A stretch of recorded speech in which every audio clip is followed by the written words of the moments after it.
What up, Afro Tug Nation? It's your boy T3, Afro Tug Nation, Geek Town. Let's get down. Season 3, first video of the actual first video of the year. Let's talk about What If, episodes 1, 2, and 3. Let's go and get down. What was our thought process? How did we feel? What were they about? How many Afro picks? Should we give them all 3? Or should we wait until we talk about all 9 episodes? I'll let you know in a minute. But until then, pull up, boom, man.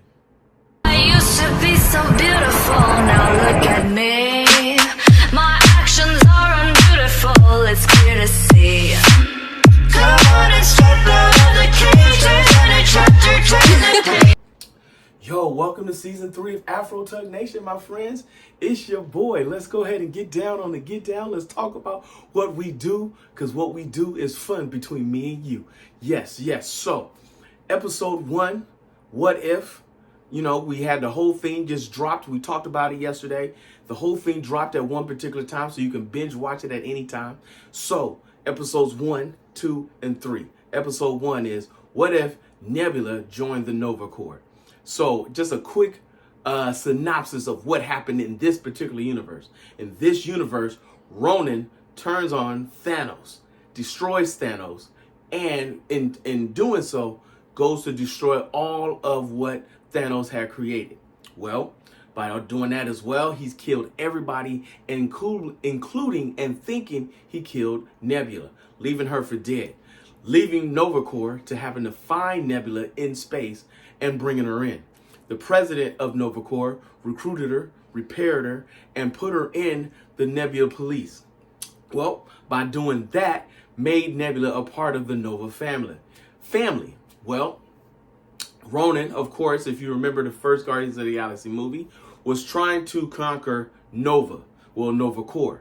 And in doing so, the president decided to shield off the world from the rest of the galaxy, pretty much isolating the entire planet. Well, they're also doing so in that things went awry, and over the 5 years, because the shield was supposed to work for 50 years, within 5 years, all things just went to HE double hockey sticks, and it was all downhill from there. Well, Nebula's been part of the family this many years now. She's been part of the Nova Corps Police Department so many years now. So she's been part of policing the planet, and part of her cases that she come across is who killed Yondu. If you remember, Yondu was, I guess what you say, a ravager or a smuggler, a man out for his own money. Well, he was killed trying to do the right thing and protect the people of Nova Corps. Well, Nebula finding Yondu and having a history with Yondu based on past things that was going on with Thanos, what's going on with all the things that Yondu was into. Nova knew who he was. He knew what he was about, but she didn't see him as a full-on bad person. Well, in doing so, she decided to take on the case. And in also doing so, make an enemy of herself, of the state, of the people of Nova Corps.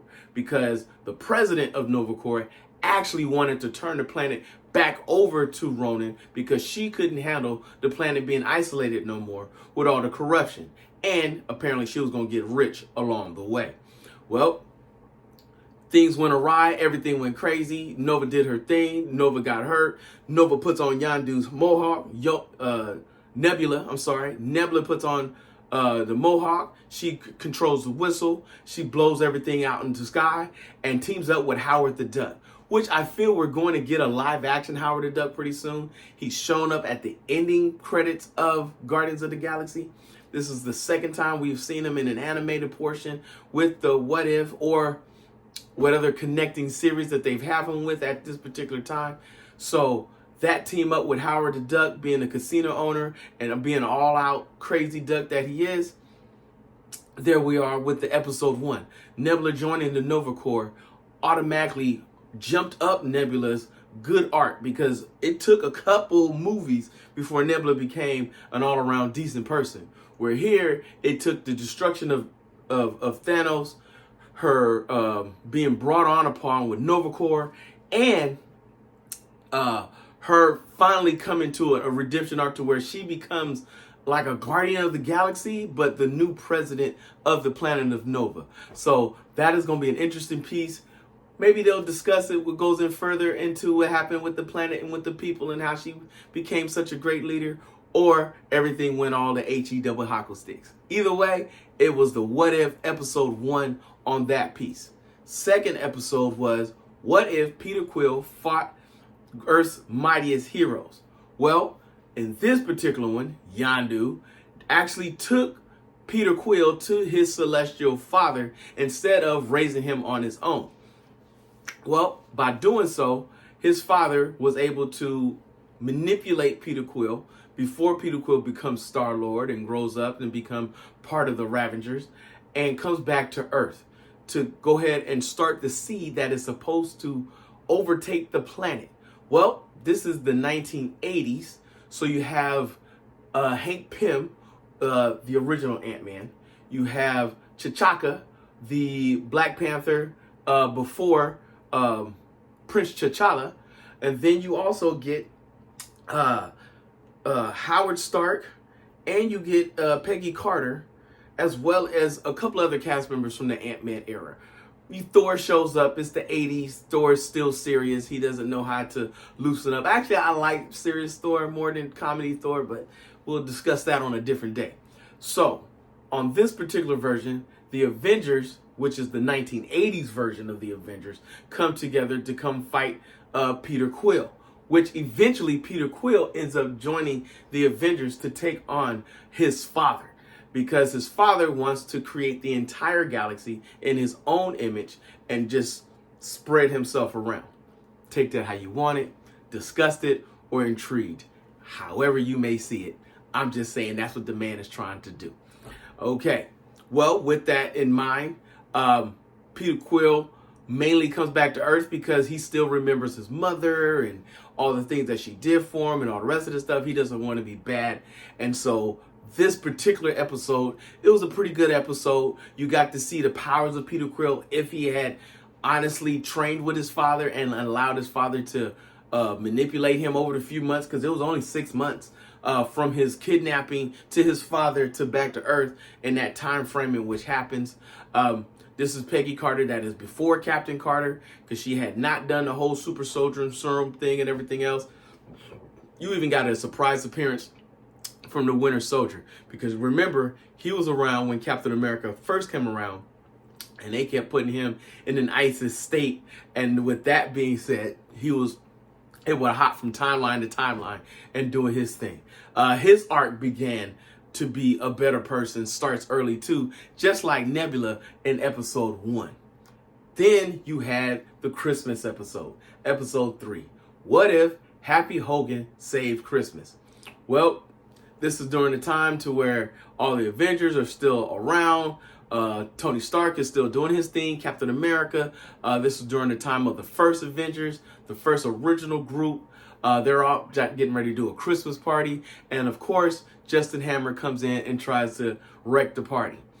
Trying to get the Hulk serum because he wants to be the new Hulk, or at least create a army of Hulks under his own command.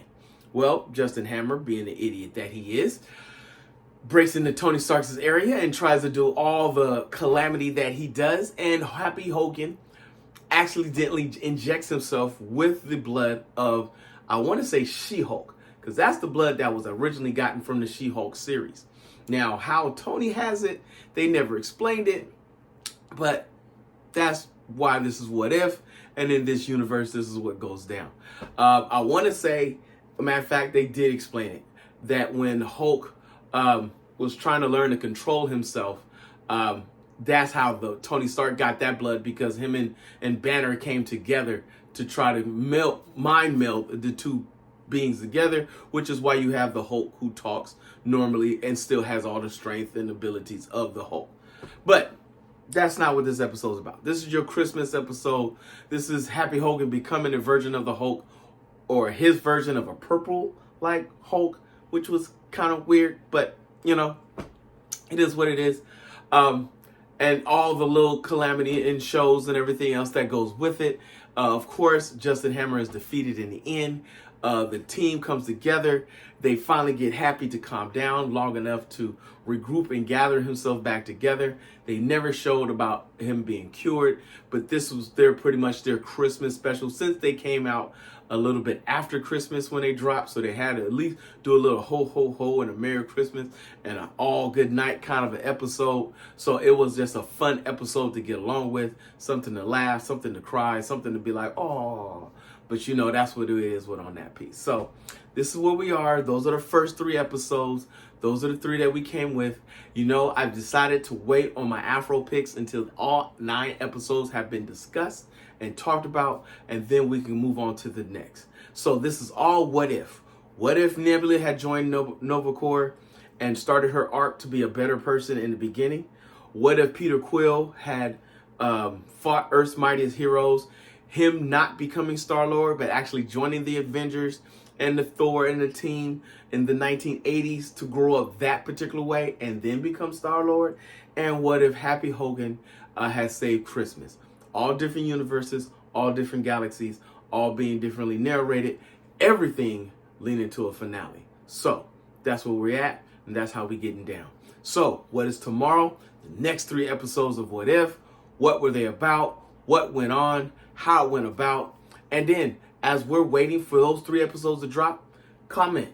Talk to me. Did you watch it? Did you see it? Did you like it? Did you not like it? I need to know. Comment with your boy. But you know how we get down. Because if you see your mans in the streets, hit them with the beats.